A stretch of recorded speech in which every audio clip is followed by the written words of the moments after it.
Hello everyone, कैसे हैं आप सब। एक बार पुनः शिव कोचिंग क्लासेस पर स्वागत है। उम्मीद करता हूं आप सब अच्छे होंगे। प्यारे बच्चों, क्लास 11वीं की फिजिक्स की तैयारी लगातार हम करा रहे हैं।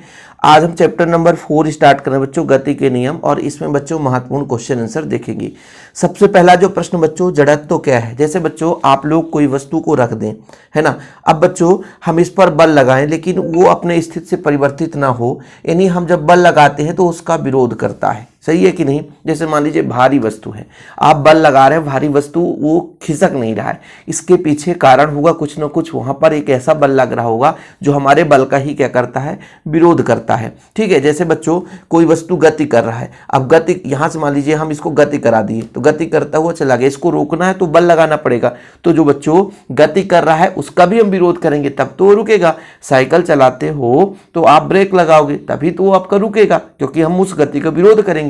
तो कहीं ना कहीं बच्चों जब कोई वस्तु है उस पर हम बल लगाते हैं तो हमारे ही बल का जब वो विरोध करता है, वह गुण उसका एक जड़त्व कहलाता है। ठीक है। मतलब विरामावस्था में या गत्यावस्था में परिवर्तन का जो विरोध करने वाला एक कारण है बच्चों, वो आपका जड़त्व कहलाता है। ठीक है। घर्षण में बच्चों आप लोगों को एक प्रश्न पूछा जाता है, सर्पी घर्षण और बेलन घर्षण। ये अपना बच्चों गति के नियम का ही पूरा चैप्टर है। थोड़ा सा ध्यान दीजिएगा क्योंकि इस यूनिट में बच्चों बहुत कुछ है अपना, है ना। तो आप लोगों को सर्पी घर्षण, बेलन घर्षण देखो बच्चों, जैसे आप लोगों ने ये पटरी रखा और इसको ऐसे खिसका दिया तो बच्चों पूरा स्पर्श करते हुए इसका स्पर्श तल नहीं बदलता और ऐसे चल रहा है। लेकिन प्यारे बच्चों जैसे हमने ये पेन लिया और पेन को ऐसे घुमा दिया तो देखो स्पर्श तल लगातार बदलता है। मतलब बच्चों इसका चारों साइड का जो तल है लगातार स्पर्श करते हुए घूमते हुए आगे की ओर बढ़ता है। तो बताओ बच्चों किसमें ज्यादा बल लगेगा। जो बेलन है इसमें ज्यादा बल लगेगा कि इसको सरकाने पर ज्यादा बल लगेगा। तो बच्चों बेलन घर्षण आसानी से बेलन करते हुए आगे चला जाता है। लेकिन वहीं पे बच्चों इस स्केल को हम इसको सर्पी घर्षण कराएं तो देखो छोड़ देने से खत्म हो जाता, मतलब इसमें घर्षण ज्यादा लग रहा है। देखो घर्षण ज्यादा लग रहा है, देखो ना बच्चों, इसको हमने बल लगाया छोड़ दिया, घर्षण ज्यादा लग रहा है। लेकिन प्यारे बच्चों बेलन घर्षण में यदि आप थोड़ी सी बल लगा के छोड़ दो तो कुछ गति कर रहा है ना। जैसे मैं कहा बल लगा दिया छोड़ दिया तो इसमें घर्षण कम लग रहा है। तो सर्पी और बेलन घर्षण तो आप लोगों को क्लियर हो गया होगा कि जो सर्पी घर्षण होता है वो सरसराते हुए आगे चलता है, फिसलते हुए आगे और चलता है। लेकिन बेलन घर्षण क्या है, बढ़िया रोटेशन करते हुए आगे की ओर बढ़ता है। प्यारे बच्चों देखो जरा, जब एक पिंड दूसरे पिंड पर फिसलता है तो दोनों के संपर्क तलों के मध्य जो कार्य करने वाला घर्षण होता है वो सर्पी घर्षण होता है प्यारे बच्चों। लेकिन जब बेलन घर्षण की बात करते हैं कि जब एक पिंड दूसरे पिंड पर घूमता है तो दोनों संपर्क तलों के बीच कार्य करने वाले घर्षण बल को बेलन घर्षण, मतलब जब घूमता है, बोला गया ना ये रोटेशन करता है, बोला मैंने रोटेशन करता है बच्चों। फिसलने वाले पिंड का वही तल सदैव दूसरे पिंड के संपर्क में रहता है। मैंने कहा ये तल हमेशा वही तल संपर्क में बना रहता है, मतलब इसका पूरा का पूरा तल, ये वाला तल बच्चों ऐसे मैंने रख दिया, पूरा तल संपर्क में बना रहता है। लेकिन जब इसको हम घुमाते हैं तो इसका तल बदलता जाता है, पहले ये था फिर इधर हो जाता है, घूमते जाता है बच्चों। सर्पी घर्षण का मान अधिक होता है। मैंने बताया ना कि भाई इस पे हम बल लगाएंगे, देखो जल्दी से रुक गया, लेकिन इसमें बल लगाएंगे आसानी से नहीं रुकता है, बड़ी घूमता रहता है, तो इस पे घर्षण कम होगा। घर्षण जिसमें ज्यादा होता है वो बच्चों आसानी से रुक जाता है क्योंकि उसमें ज्यादा घर्षण है, ज्यादा विरोध कर रहा है। लेकिन जिसमें घर्षण ही नहीं बच्चों तो वो आसानी से कुछ प्रभाव नहीं पड़ता उसमें। अब इसमें गति संबंधित बहुत सारे क्वेश्चन मिलेंगे। आप लोगों को लगे सर गति का नियम नहीं, सीधे आप घर्षण पे पहुंच गए, तो बिल्कुल आप परेशान ना हो। घर्षण में एक क्वेश्चन आता है, घर्षण कोण से आप क्या समझते हैं। सिद्ध कीजिए कि स्थैतिक घर्षण गुणांक, है ना, सिद्ध कीजिए कि स्थैतिक घर्षण गुणांक, है ना, घर्षण कोण की स्पर्श ज्या के बराबर होता है। अब इसके लिए मैं एक छोटा सा चित्र बना दूंगा तो आसानी से आपको समझ में आएगा। मैं कहता हूं भाई साहब सीमांत संतुलन की स्थिति में एक वस्तु रखा हुआ है, सीमांत संतुलन की स्थिति में यहाँ पे एक वस्तु रख दिया। ठीक है, यहाँ पे बच्चों वस्तु को हमने रख दिया। ठीक, ये वस्तु है हमारे पास। ओके, अब बच्चों वस्तु है, इस पर हम बल यदि इधर लगा दें बच्चों, यदि बल इधर लगा दें तो घर्षण इस दिशा में बच्चों आपका Fs लगेगा। बल के विपरीत दिशा में घर्षण, तभी तो उसका विरोध करेगा बच्चों। और इसका बच्चों परिणामी R है ना, और एक अभिलंब और परिणामी R अभिलंबवत ऊपर की ओर लगता है और वस्तु का भार बच्चों mg नीचे की ओर लगता है। सीमांत संतुलन की स्थिति पे वस्तु पे 4 बल कार्य करता है, इतना याद रखिएगा। ये गुटके का भार mg नीचे की ओर, परिणामी अभिलंबवत जो आपका बच्चों अभिलंब प्रतिक्रिया R है वो ऊपर की ओर, घर्षण बल अपना बच्चों Fs जो हमने बल लगाया उसके विपरीत दिशा में, बाह्य बल F है तो घर्षण बल Fs हो गया।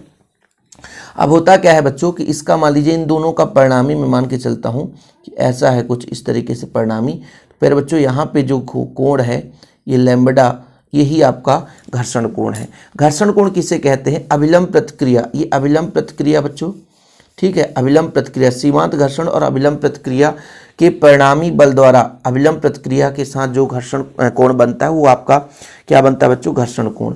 ये बोला गया है कि जैसे ये आपका घर्षण है बच्चों, घर्षण बल है, और अभिलंब प्रतिक्रिया इसका जो परिणामी है बच्चों, ये अपना परिणामी हो गया, जिससे मैं यहाँ पे बिंदु दे देता हूँ, ओ दे देता हूँ बच्चों, और यहाँ पर बिंदु ए दे देता हूँ, यहाँ सी दे देता हूँ, यहाँ बी दे देता हूँ। तो आर और एफ एस का परिणामी ओ सी है, तो परिणामी और अभिलंब प्रतिक्रिया के बीच जो कोण बनता है उसे हम घर्षण कोण कहते हैं। ध्यान रखिएगा, जो बच्चों अपना परिणामी है और ये बच्चों अभिलंब प्रतिक्रिया है, अभिलंब प्रतिक्रिया, इसके बीच जो कोण बनता है वो घर्षण कोण। देखो ना, सीमांत घर्षण और अभिलंब प्रतिक्रिया का जो परिणामी है बच्चों, परिणामी बल, क्या है? परिणामी बल, और अभिलंब प्रतिक्रिया के बीच जो कोण बनेगा उसे हम उसका क्या बोलते हैं बच्चों? घर्षण कोण बोलते हैं। सीमांत संतुलन की स्थिति में इस पर 4 बल कार्य करता है बच्चों। एक अभिलंब प्रतिक्रिया आर ऊपर की ओर, भार नीचे की ओर, बाह्य बल एफ और घर्षण बल विपरीत दिशा में। क्लियर? तो ये बच्चों 4 बल सीमांत संतुलन की स्थिति में कार्य करते हैं।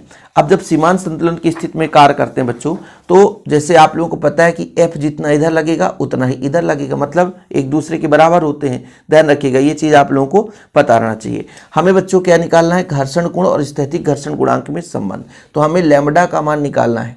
तो बच्चों ऐसा क्या लगाएं कि फॉर्मेट हो जाए, तो इसके लिए अपन को त्रिभुज ले लेना है। जैसे ओ बी सी में बच्चों tan लैम्बडा कोण बराबर होता है बच्चों, यहाँ पर tan थीटा बराबर क्या होता है? लंब बटे आधार। तो कोण के सामने वाली भुजा लंब है बच्चों BC, और आधार बच्चों अपना OB होगा, क्योंकि कर्ण tan थीटा में कर्ण का प्रयोग होता नहीं प्यारे बच्चों।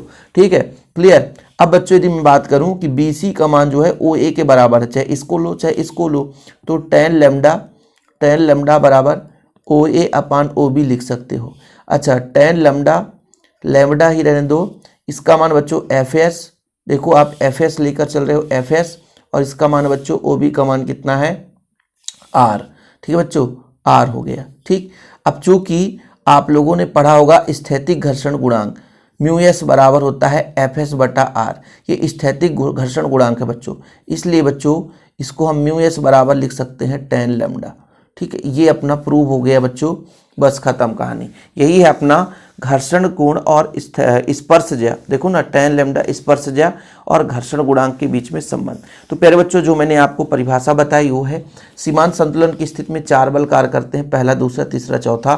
फिर AOC बराबर लैम्बडा मान के चला, तो त्रिभुज ले लो बच्चों। त्रिभुज का फॉर्मेट वही हमने जो आपको बताया।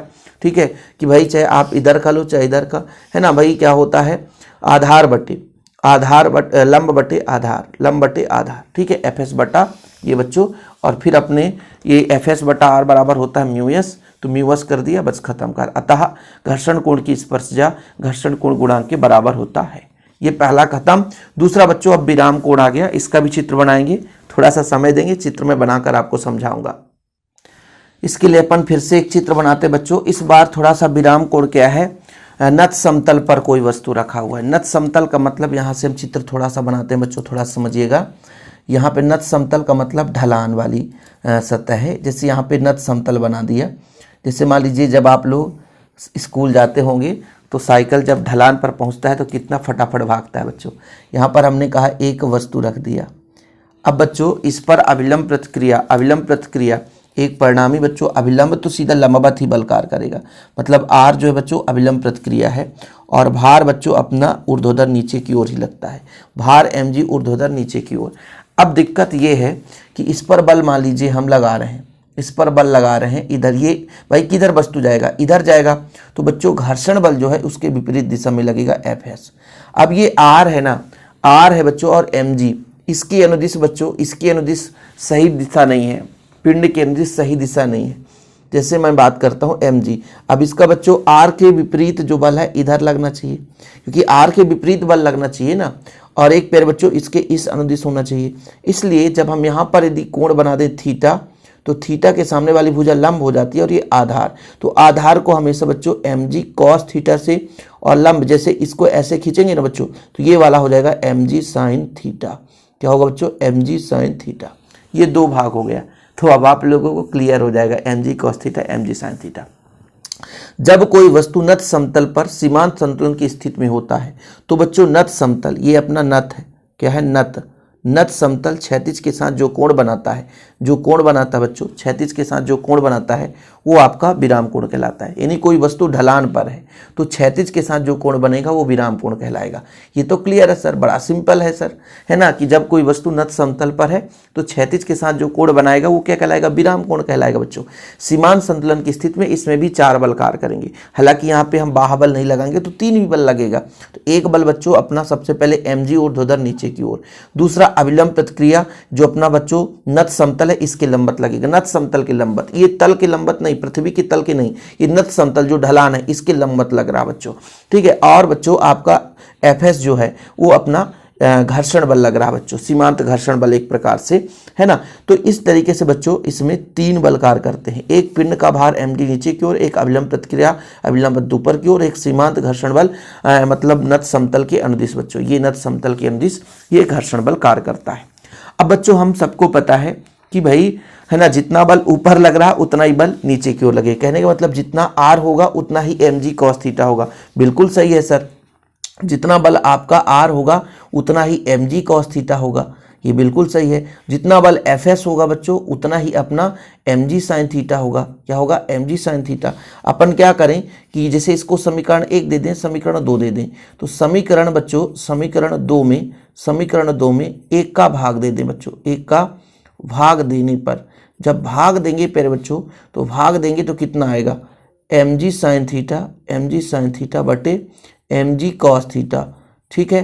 फिर बच्चों अपना Fs बटा r, तो यहाँ mg से mg कट गया, साइन बटा cos होता है tan थीटा, और Fs बटा r, ठीक है, क्लियर। अब बच्चों यहाँ पर Fs बराबर होता है μs, तो tan थीटा बराबर होता है μs। ऐसा क्यों कर दिया सर? क्योंकि Fs बटा r बराबर होता है μs। क्लियर, समझ में आ गया बच्चों? तो ये चीज़ आप लोगों को याद रखना है। अर्थात आ गया कि जो घर्षण कोण है बच्चों, ये अपना स्थैतिक घर्षण गुणांक जो है वो घर्षण कोण के स्पर्शज्या के बराबर होता है। देखो ना, स्थैतिक घर्षण गुणांक है ना, घर्षण कोण के या विराम कोण के स्पर्शज्या के बराबर होता है, विराम कोण की स्पर्शज्या के बराबर होता है, ठीक है, क्लियर। स्थैतिक घर्षण गुणांक बच्चों क्या होता है कि विराम कोण के स्पर्शज्या के बराबर होता है, या बच्चों घर्षण कोण तथा विराम कोण बराबर होते हैं। ये अपना प्रूफ हो गया। देख सकते हो जो सिंपल भाषा में हमको कोशिश लगता है बच्चों, जैसे अब इसको 5 मिनट में समझाओ, यहाँ 2 मिनट में खेल हो जाता है। ये होता है रिवीजन करने के फायदे। रिवीजन से क्या फायदे होते हैं बहुत सारे बच्चों के मन में रहता है ना, तो रिवीजन का ये फायदा होता है बच्चों। चलिए क्वेश्चन अगला देखिए बच्चों, जब किसी रोलर को ढकेलेंगे अपेक्षा खींचना आसान होता है, क्यों? ढकेलेंगे बच्चों तो ज़्यादा बल लगेगा, और खींचेंगे तो थोड़ा सा, देखो ढकेलने के बजाय खींचना आसान। जैसे देखो बच्चों, हम मान लीजिए एक रोलर है, आप थोड़ा समझने की कोशिश करिएगा, बस कुछ भी नहीं। ये वस्तु है बच्चों, ठीक है, ये अगला बल है। जब इसमें बच्चों हम इस तरह बल लगाएंगे नीचे की ओर, बल नीचे की ओर, तो इस पर 2 घटक हो जाएंगे बच्चों, 2 घटक जो नीचे की ओर दबाने का कोशिश करता है। लेकिन प्यारे बच्चों जब हम रोलर को क्या करते हैं, इधर से बल लगाते हैं, तो जो ऊपर वाला बल है वो क्या करता है, रोलर को, है ना, ऊपर की ओर उठाने का काम करता है। देखो रोलर को धकेलने की अपेक्षा खींचना, रोलर को धकेलने की बजाय खींचना आसान होता है, क्योंकि खींचते समय बल का एक घटक ऊपर की ओर लगता है। मैंने बोला ना कि जब खींचेंगे बच्चों, खींचेंगे बल, भाई खींचेंगे ऊपर की ओर, जैसे बल इधर ही लगा रहे हैं, तो जब खींचेंगे तो एक बल ऊपर की ओर लगेगा बच्चों। जैसे मान लीजिए वस्तु है, थोड़ा समझने की कोशिश करो, ठीक है बच्चों।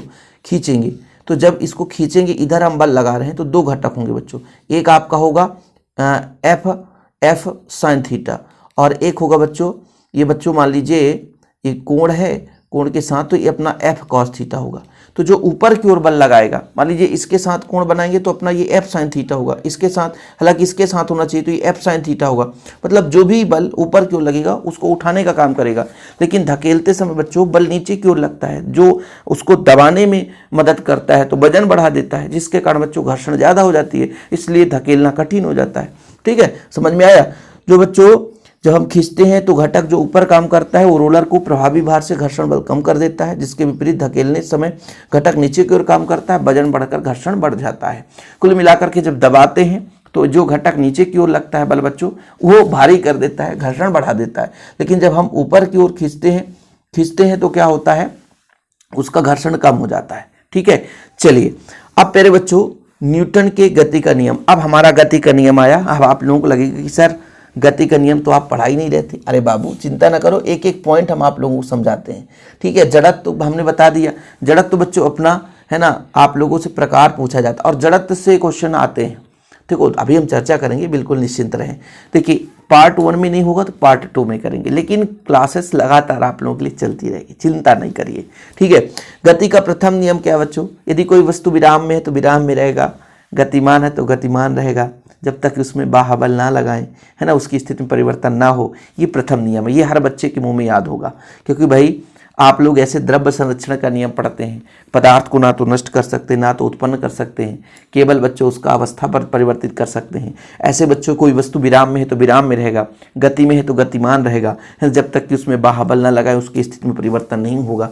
गति का द्वितीय नियम क्या बोला गया कि संवेग परिवर्तन की दर उस पर लगाए गए बल के समानुपाती होता है। बच्चों न्यूटन के गति का द्वितीय नियम सिद्ध करने के लिए आता है बच्चों F बराबर ma, सिद्ध करने के लिए आता है F बराबर ma, F बराबर ma। This question is very very important, है ना, 3 नंबर में बच्चों क्वेश्चन पूछा जाता है ना, तो याद रखिएगा आप लोग, बहुत ही महत्वपूर्ण है प्यारे बच्चों। ठीक, तो जो वस्तु विराम में है तो विराम में रहेगा, गतिमान है तो गतिमान रहेगी, जब तक उसमें बाह्य बल नहीं लगेंगे उसकी स्थिति परिवर्तन नहीं होगी। ये प्रथम नियम है। लेकिन दूसरा नियम बच्चों, किसी वस्तु में संवेग परिवर्तन की दर उस पर लगाए गए बल के अनुक्रमानुपाती होता है। यानी संवेग में बदलाव होगा बच्चों जब उसमें बल लगाएंगे, जितना बल लगाएंगे उसके संवेग में उतना ही परिवर्तन होगा, ये चीज याद रखिएगा। गति का तीसरा नियम क्या है, प्रत्येक क्रिया के बराबर एवं विपरीत प्रतिक्रिया होती है। प्रत्येक क्रिया के बराबर एवं विपरीत प्रतिक्रिया का मतलब जितना बल आप हाथ से दीवार में धक्का मारो तो दीवार में धक्का लगेगा तो आपके हाथ में भी लगेगा, है ना। एक टीचर है, बच्चे के गाल में एक तमाचा जड़ देता है तो जरूरी नहीं कि केवल गाल बस में ही लगेगा, उसके हाथ में भी लगता है। ठीक है, हम लोग पढ़ाते हैं, हमको पता है, यदि भाई हाथ में यदि लग गया तो उनकी हड्डी भी हमारे हाथ में लग जाती है, समझ रहे हो, ऐसा नहीं है, वहाँ पर क्रिया के बराबर विपरीत प्रतिक्रिया होती है प्यारे बच्चों, समझ रहे हो ना। तो भाई जैसे आप लोग देखते होंगे WWE लड़ाकू हैं, एक दूसरे से लड़ते रहते, इसका मतलब नहीं कि एक ही के लगता है, भाई सबके लगता है। प्रत्येक क्रिया के बराबर विपरीत प्रतिक्रिया होती है। तो भाई रॉकेट नोदन जो है इसी सिद्धांत पर कार्य करता है कि प्रत्येक क्रिया के बराबर एवं विपरीत प्रतिक्रिया होती है। ठीक है, इसके बच्चों बहुत सारे एग्जाम्पल्स हैं जो एग्जाम में पूछे जाते हैं, बहुत सारे एग्जाम्पल्स, और जो एग्जाम्पल नहीं पढ़ता तो फिर उसको भाई दिक्कत ही दिक्कत है, क्योंकि ये डायरेक्ट क्वेश्चन ऐसे नहीं पूछेगा, एकदम घुमा के क्वेश्चन पूछा जाता है। अब जैसे बच्चों गति के प्रथम नियम से जड़त्व का नियम होता है, हम आपको थोड़ा सा एग्जाम्पल्स यहाँ पर बता देते हैं क्या होता है। बहुत सारे क्वेश्चन आते हैं, ध्यान रखिएगा। जैसे बच्चों कि बस जो है, बस एकाएक रुक जाए, एकाएक रुक जाए। जब रुक जाता है बच्चों तो व्यक्ति आगे की ओर झुकता है, क्यों? तो जैसे व्यक्ति बैठा हुआ है, ठीक है, इस सीट पर बैठा हुआ है, इधर पैर है बच्चों, जब बस रुक गया तो उसका पैर भी रुक गया, लेकिन ऊपर वाला भाग गत्य अवस्था में रहता है तो वो आगे की ओर झुक जाता है। इसमें बच्चों आपके देखो ना, ये गति का जड़त्व लग जाता है। ठीक, या बच्चों जब बस अचानक चलने, जैसे अब यहां पर बस खड़ा हुआ है, बस अचानक चलता है तब ऊपर का भाग विराम में रह जाता है लेकिन नीचे वाला भाग गतिमान हो जाता है, इसलिए व्यक्ति पीछे की ओर झुक जाता है। देखो मैं आपको भाई इसलिए बता रहा हूं क्योंकि समझना जरूरी है। क्वेश्चन ऐसे ही आते हैं, फिर कह दोगे सर हमने पढ़ा नहीं था। बात को समझने की कोशिश करिए कि भाई हमने कहा कि बस अचानक चल दिया तो व्यक्ति पीछे की ओर झुकता है, और बस अचानक रुक जाए तो व्यक्ति आगे की ओर झुक जाता है। तो जब बस अचानक चल दिया, व्यक्ति नहीं सतर्क में है और सतर्क में नहीं फिर भी, तो उसके कमर के नीचे वाला भाग गतिमान हो जाता है लेकिन ऊपर वाला भाग विराम में रहता है बच्चों। इस कारण से अचानक बस चलने से विराम के जड़त्व के कारण व्यक्ति का ऊपर वाला भाग पीछे की ओर झुक जाता है। आप गाड़ी में ही बैठो, साइकिल में बैठो, अचानक है एक्सीलेटर लेकर चल दो तो पीछे वाला व्यक्ति पीछे की ओर झुकना ही झुकना है। इसके पीछे कारण ये है प्यारे बच्चों कि नीचे वाला भाग गतिमान हो जाता है, ऊपर वाला भाग स्थिर रहना चाहता है। ऐसे ही प्यारे बच्चों एग्जाम्पल्स बस में, अच्छा बस को अचानक रोक देते हैं तो नीचे वाला भाग स्थिर हो जाता है, ऊपर का वाला भाग गतिमान रहना चाहता है। तो गत्यावस्था के स्थिति के कारण बच्चों व्यक्ति आगे की ओर झुक जाता है। जब पेड़ को हिलाते हैं तो फल टूट जाता है। जैसे मान लीजिए ये बच्चों शाखा है ना, और बच्चों इसमें फल लगे हुए हैं। जब पेड़ को हिलाए तो पेड़ तो है गतिमान हो जाता है, लेकिन फल स्थिर रहना चाहते हैं, जिसके कारण बच्चों है ना वहां पे विराम का जड़त्व लगता है और फल टूट करके गिर जाता है। देखो भाई कारण बता रहा हूं, एग्जाम्पल क्वेश्चन में पूछा जाएगा, फिर बाद में नहीं कहना कि सर हमको तो बताए नहीं थे आप। ठीक है, ऐसे बहुत सारे एग्जाम्पल्स है कि एक ग्लास में कार्ड के ऊपर सिक्का रख के कार्ड को अचानक खींचो बच्चों तो सिक्का ग्लास पर गिर जाता है, क्योंकि कार्ड जब गति करता है तो गत्यावस्था में हो जाता है, किंतु जो सिक्का होता है वो अपने किस अवस्था में रहता है, विराम की अवस्था में रहता है। विराम की जड़त्व के कारण वो गिलास पर गिर जाता है। ठीक है बच्चों, क्लियर, कोई दिक्कत? अब देखो बच्चों, घोड़ा चलाने पर अचानक रुक जाए तो घुड़सवार जो है वो आगे की ओर झुक जाता है। क्यों? तो जब घोड़ा अचानक रुकेगा बच्चों तो घोड़ा के साथ साथ उसके नीचे वाला, कमर के नीचे वाला भाग स्थिर अवस्था में हो जाता है, किंतु ऊपर वाला भाग गत्यावस्था में होने के कारण आगे की ओर झुक जाता है। ठीक है, क्लियर, समझ में आ गया बच्चों? लंबी कूद का खिलाड़ी कूदने से पहले कुछ दूरी तय करता है। क्यों? जब बच्चों लंबी कूद, जैसे मान लीजिए यहां से यहां तक उसको छलांग लगाना है तो यहां से दौड़ेगा। जब लंबी कूद दौड़ना चाहता है तो जब कूदने की अवस्था में आता है बच्चों तो शरीर गत्यावस्था में आ जाता है, तो गति का जड़त्व लगता है और अधिक दूरी तक वो कूद सकता है, इसलिए ज्यादा फोर्स लगता है। ठीक है, देखो बच्चों, गति के प्रथम नियम को ही जड़त्व का नियम कहते हैं, ध्यान रखिएगा। और बच्चों एक दिशा का जड़त्व होता है, जैसे आप रस्सी में एक पत्थर को बांधकर घुमाओ फिर हाथ से रस्सी छोड़ दो तो पत्थर जाकर बड़ी दूर गिर जाता है बच्चों। तो गति के प्रथम नियम को ही जड़त्व का नियम कहते हैं। अच्छा, गति का तृतीय नियम का उदाहरण बताओ सर। जैसे बच्चों आप लोग गोली चलाते हो तो धक्का सीने पे लगता है, क्योंकि गोली जिस वेग से आगे की ओर जाएगा, जिस फोर्स के साथ आगे की ओर जाएगा, उतने ही धक्का हमारे शरीर में लगता है बच्चों। तो ये गति के तृतीय नियम का भी उदाहरण हो गया। प्रत्येक क्रिया के बराबर एवं विपरीत प्रतिक्रिया होता है, यही बच्चों आपका न्यूटन की गति का तृतीय नियम है। जैसे आप लोग कुएं से पानी खींचते हो तो पीछे की ओर झुके रहते हो, ताकि यदि रस्सी अचानक टूट जाए तो शरीर आगे की ओर न जाए बल्कि पीछे की ओर चला जाए। ठीक है, तैरते समय व्यक्ति हाथ को पीछे की ओर धकेलता है ताकि पानी पीछे की ओर जाए, हमारा शरीर आगे की ओर जाए। ये सारे गति के तृतीय नियम के एग्जाम्पल्स है बच्चों। चलते समय व्यक्ति देखो पैर जो है उठाता है, जैसे रेतीले भाग पे चलते हो तो रेता पीछे की ओर जाता है, शरीर आगे की ओर चलता है। यदि दौड़ता है व्यक्ति तो हाथ को दोनों हिलाते हुए चलता है ताकि हवा को पीछे करे, शरीर भाग आगे जाए। तो न्यूटन की गति का तृतीय नियम बच्चों। ठीक है, तो ये सारे नियम्स आप लोग तैयार करना, अगला लेक्चर पार्ट 2 में हम कवर करेंगे। जय हिंद।